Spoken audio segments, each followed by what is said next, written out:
Bonjour, je suis très heureux de vous retrouver. Alors, tout d'abord, mes excuses de ne pas avoir sorti la vidéo hier et de la sortir qu'aujourd'hui. C'est les aléas de la vie, disons que mon corps ne me laisse pas toujours faire ce que je veux et qu'il y a eu un petit décalage. Voilà, je vous remercie pour votre compréhension. Ensuite, par rapport à ce qui est de la chaîne en elle-même, j'essaie toujours de faire des petites améliorations, mais vous voyez, il n'y en a pas beaucoup là aujourd'hui. J'ai essayé d'améliorer l'éclairage, ça me fait peut-être un peu cligner des yeux, on verra. Enfin voilà, et j'essaie toujours de mettre un peu plus de passion là-dedans. Et je vais essayer de vous expliquer aussi pourquoi, peut-être de creuser un peu plus, qu'est-ce qui me permet d'être légitime à parler, etc. En gros, si vous en voulez un peu plus sur mon histoire personnelle, ça ne me dérange pas de développer, mais j'aurais pas envie non plus de vous l'imposer. Donc voilà, si par hasard je vois un intérêt se manifester pour ça, eh bien, j'y répondrai volontiers. Voilà, ensuite, sinon je me contenterai de présenter les points qui me paraissent pertinents à chaque fois. Voilà. Euh, Sinon, que dire alors? Je dois dire que quand je fais ces vidéos, il y a un côté très effrayant. Il y a deux choses qui me font peur. La première, c'est que personne m'écoute et que ça ne serve à rien en fait. Mais ça encore, c'est tout à fait gérable. La deuxième, c'est qu'au contraire, vous soyez énormément à m'écouter et que mes propos puissent être repris ou déformés. Enfin voilà, ça c'est vraiment quelque chose qui m'effraie. Et c'est pour ça que j'essaie de faire le plus de disclaimers possible et que j'ai parfois l'air un peu coincé, que j'essaie de choisir vraiment mes mots, etc. Excusez-moi, j'essaie de faire au mieux. C'est vrai que la chaîne serait beaucoup plus agréable à regarder si j'arrivais à discuter comme je discute avec un ami, mais j'ai une sorte de devoir de réserve qui me fait assez flipper. Mais je pense qu'à terme, j'arriverai à concilier les deux. Voilà.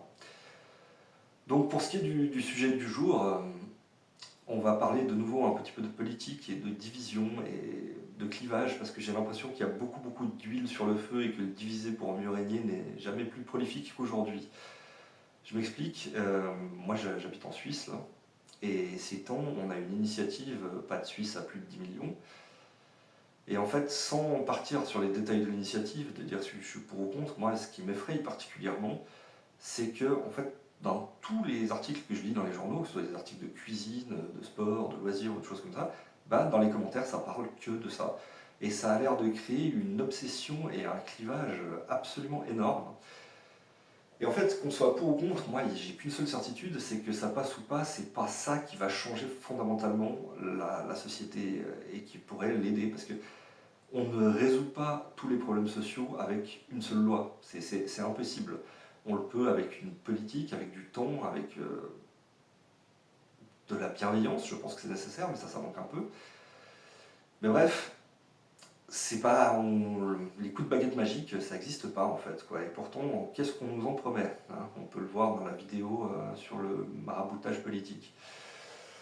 Mais donc, par rapport à ça, donc par rapport au sujet de l'immigration en soi, justement, je pense que la posture à adopter, c'est de se dire que c'est aussi illusoire de penser que l'immigration est la cause de tous les problèmes que de penser que ça n'en causera aucun. Forcément, quand on fait des mélanges sociétaux, qu'il y a des gens qui viennent d'ailleurs et qu'il y a aussi la possibilité à des gens peut-être mal intentionnés de s'infiltrer parmi ceux qui en ont vraiment besoin, ça va forcément créer des problèmes à un moment ou à un autre. Maintenant, dire que c'est ça qui crée tous les problèmes, non plus en fait, quoi. Ça marche pas parce que c'est juste simplement pas vrai. Et par contre, qu'est-ce que ça crée de l'émotion et qu'est-ce qu'on peut en générer avec ça? Et moi, ce que j'essaie de faire ici, c'est de dire qu'il faut peut-être aller au-delà de cette émotion et essayer un peu de regarder la réalité des choses, quoi. Voilà, donc par rapport à ça, moi j'ai l'impression que la réalité des choses, elle fait que les problèmes qui nous touchent le plus, ils ne sont pas forcément migratoires ou religieux ou d'orientation sexuelle ou de choses comme ça. Ce qui nous touche le plus, c'est la réalité économique. Elle nous met même souvent la tête dans le guidon. Et les rares fois où on peut sortir la tête du guidon, c'est pour se faire rassurer par quelque chose de très démagogue et très polémique, qui va nous dire ok, je peux garder la tête dans le guidon parce que des gens défendent ce en quoi je crois. Mais est-ce qu'ils nous défendent vraiment, ces gens-là? Ou est-ce qu'ils font ça simplement parce que c'est ce qu'on a envie d'entendre et en fait ça arrange leurs intérêts du moment? J'ai l'impression, hélas, que c'est un peu plus la deuxième option. Donc voilà, c'est pour ça que j'essaye de m'y opposer à ma modeste échelle, on va dire ça comme ça. Donc voilà, donc pour ce qui est des problèmes sociétaux, comme je le dis, à mon avis, l'économie est beaucoup plus le terrain sur lequel il faut travailler que le reste, parce qu'en fait, on justifie tout par la raison économique. Et l'économie, elle a un rôle essentiel. Il ne faut pas se le mentir. Elle a un rôle essentiel dans le fonctionnement humain. Mais si elle doit perdurer, elle doit cesser de prévaloir sur tout. Ça, c'est très important. Voilà. Et j'ai l'impression qu'on nous empêche de traiter cette question en agitant bien d'autres qui sont, à mon sens, moins pertinentes. Voilà. Donc ça, c'est le premier point. Et donc, comme aussi cette logique, elle nous pousse toujours à devoir choisir un camp, ce qui, je pense, est une erreur de base, mais si vraiment vous voulez choisir un camp, eh bien, pour vous interroger sur la valeur de celui-ci, moi, je vous propose le petit filtre suivant en 4 points. Le premier point, c'est de se dire, est-ce qu'on a absolument besoin d'un ennemi pour fonctionner?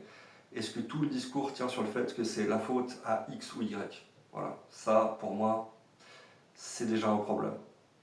C'est le premier point du filtre. Le deuxième point, c'est est-ce qu'on nous dit que tout va se régler ultra simplement? Est-ce qu'on nous promet des solutions simples à des questions complexes? Ça, c'est le deuxième point du filtre. Le troisième point, c'est de regarder les slogans qui sont émis par les gens qui font ces promesses et de les confronter à la réalité de ce qu'ils font. Est-ce que vraiment ils font ce qu'ils disent? Ou est-ce que quand il s'agit de voter, ils votent dans l'autre sens de ce qu'ils ont promis? Voilà. Et le quatrième et dernier filtre, qui est à mon sens le plus important pour moi, c'est si on me dit que c'est normal que tel groupe souffre parce qu'il le mérite bien, que de toute façon ils doivent souffrir et qu'on peut même prendre plaisir à leur souffrance, et bien ça pour moi c'est le red flag ultime par rapport à ça. Voilà. Donc avec ces 4 points, et ben vous avez, je l'espère, un filtre qui pourra vous être utile à ne pas choisir un camp qui vous embobine et qui se sert de votre émotionnalité pour servir leur propre dessein. Voilà.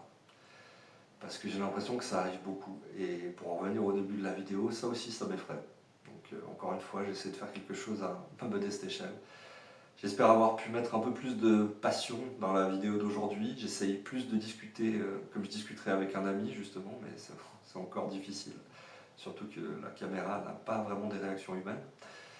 Mais voilà. Du coup, je vais continuer à faire au mieux. Comme je vous le dis, la chaîne, c'est un peu un laboratoire.